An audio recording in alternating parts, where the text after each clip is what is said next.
गरम किया हुआ कढ़ाई में ये हरी मूंग फ्राई करके लेना है। 5-6 मिनट के लिए फ्राई करते रहना है।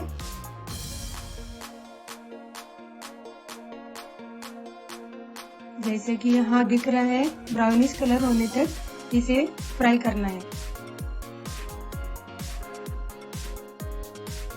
ये ठंडा होने के बाद मिक्सर में या चक्की में आप थोड़ा सा बड़ा पीस के ले सकते हैं।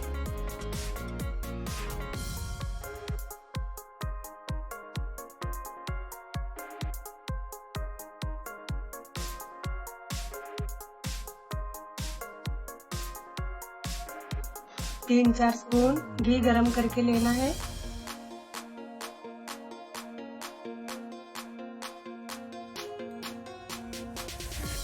पिसा हुआ आटा, गुड़ और ड्राई फ्रूट, इलायची पाउडर सब डाल के ऐसे मिक्स करके लेना है।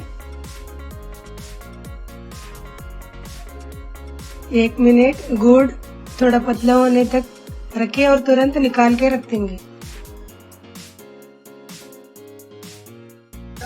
हमने इसमें गुड़, मूंग, ड्राई फ्रूट्स, घी ये सब चीजें मिलाई है जो कि बहुत न्यूट्रिशियस और पौष्टिक है। इसके बाद हम देखेंगे चीनी वाला लड्डू।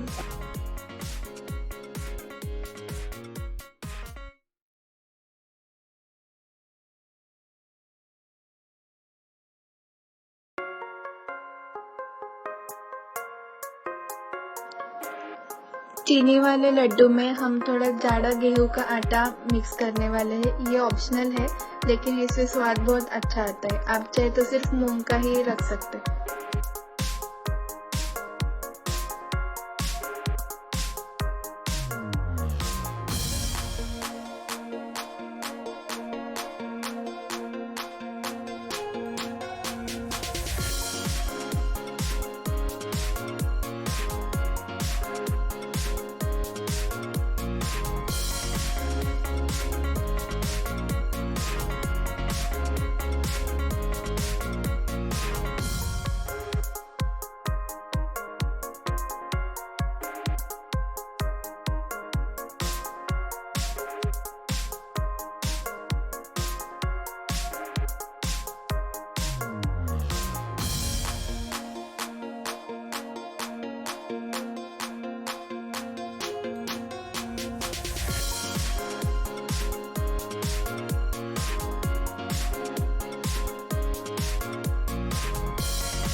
और अब हमारे दोनों टाइप के लड्डू बन चुके हैं। सब्सक्राइब करें, लाइक करें और शेयर करें।